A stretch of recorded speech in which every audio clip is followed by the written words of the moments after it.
Vuoi assaggiare una birra dove al suo interno scopri la specialità tipica friulana? Lumi Beer, il prodotto ricavato in 20 ettari di terreno coltivato orzodistico, biodiversità, performance ambientale.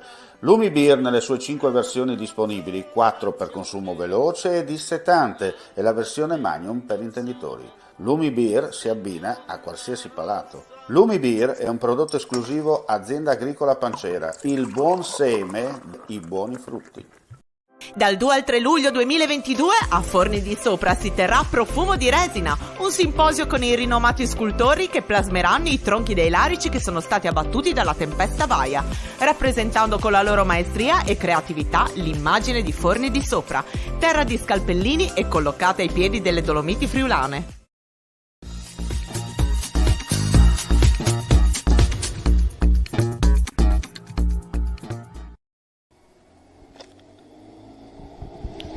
Dove eravamo rimasti?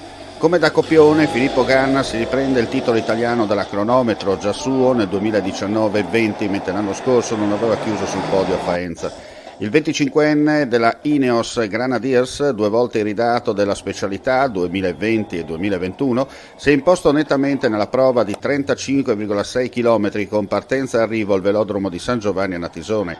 Ganna ha vinto in 40 minuti e 29 secondi, precedendo un ottimo Mattia Cattaneo della Quick Step Alfa Vinyl a 36 secondi, terzo posto per Edoardo Affini della Jumbo Visma a 50 secondi, quarto Matteo Sobrero. Il piemontese della Bike Exchange, campione d'Italia in carica e vincitore dell'ultima crono del Giro a Verona, ha pagato il percorso troppo pianeggiante per le sue caratteristiche e ha concluso a 54 secondi dal neocampione nazionale.